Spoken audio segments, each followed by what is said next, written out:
Hey y'all, it's your boy Gabriel. I'm back with the Reality and Denial show. Next up on the list, y'all, I know I said in the past two videos we talked about Representative Crockett, we talked about Representative Presley.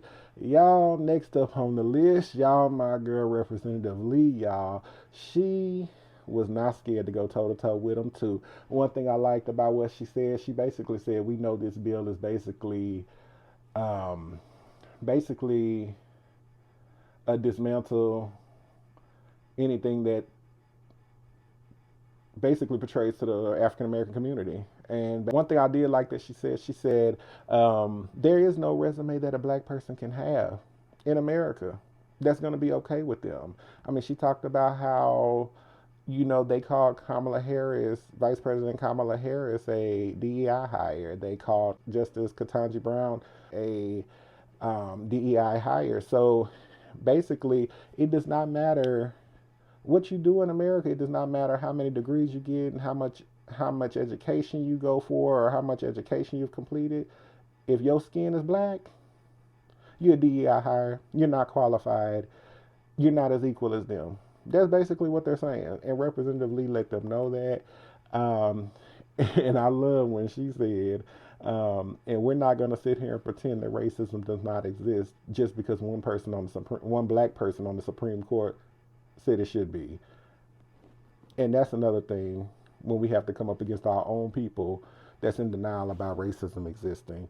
So, y'all, we're going to get right into the video. Here go Representative Lee. Y'all check it out. Let me know what y'all think in the Thank you, comments. Mr. Chair. I'm not in favor of the Dismantle Diversity, Equity, Inclusion Act, or what it maybe would more aptly be called the dismantling any semblance of support or opportunity for certain American acts. We know who those Americans are. Americans who have not enjoyed centuries of unfair advantages by keeping others enslaved or segregated or disenfranchised or incarcerated or redlined or gerrymandered or excluded by law. Americans who've lived with disabilities or had their relationships criminalized or their gender expression demonized. If we're being honest here, this bill, which will wipe out every diversity, equity, and inclusion program in our federal agencies, plus those who contract with us, plus those who receive grant money, plus our schools, is nothing new.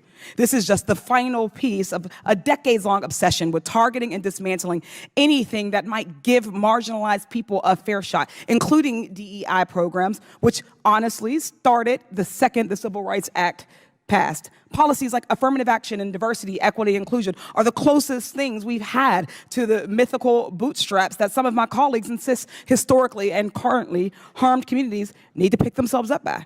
After centuries of efforts to keep us out of schools and universities, from jobs and elected office, Republicans targeting these policies are no accident. Why do predominantly conservative white men believe that the success of a black person or the opportunity or access of a black person is an existential threat to them? DEI is not given any unfair advantage that society itself does not already confer on certain Americans. It merely exists to ensure that all other people, that women, minoritized folks, queer folks, disabled folks, have the same opportunities to succeed and thrive in our workforce and our schools as people who have not had those opportunities systematically and legally stripped from them do. Is our country not greater when all of us have opportunities to succeed and contribute and survive? Our success and our survival as a nation is bound together. Diversity, equity, and inclusion programs only exist to band-aid over decades, hell, centuries of discrimination against people's skin color, their religion, disabilities, gender, or sexual orientations, you name it. Contrary to Republican conjecture, remedying past discrimination is not, in turn, a discrimination. And we're not going to sit here and pretend racism is over just because one black person on the Supreme Court agreed that it should be. What DEI does not do is give some kind of magical pass to better jobs, like some of our colleagues are implying.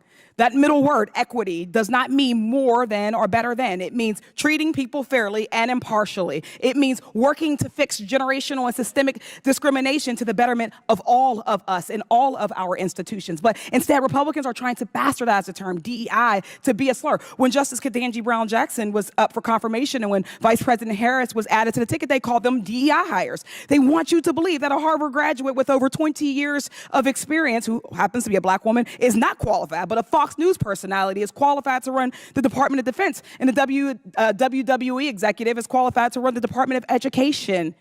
Let's be real. There is an attempt to create a direct correlation between our race, being a black person, and our qualifications. So much as to say that there is no way to be a black woman. There is no resume that a black person could have that would qualify them unless that black person is a Republican. And there is a quota there. And while all of this has happened at the top level of our government, I can promise you these same things are happening on every single level of government and private sector. But those people don't have a national platform to speak out against discriminatory treatment. Where is a federal worker supposed to turn when another coworker says a racist comment to them in the break room? Where is the same-sex couple who is denied housing supposed to, because of their relationship, supposed to turn? Where is a pregnant woman who was fired for being pregnant supposed to go? Often the only place that they have to give them recourse are the diversity, equity, and inclusion programs. These folks just want to do their jobs, serving the American people in an environment that feels safe and supports them. Making work a better, safer environment for some does not mean it automatically is worse for others. And those complaining about DEI training are probably the ones who need it the most. My Republican colleagues have got to stop punching down on already marginalized communities and face their own fears of a level playing field privately. It's shameful. I yield back.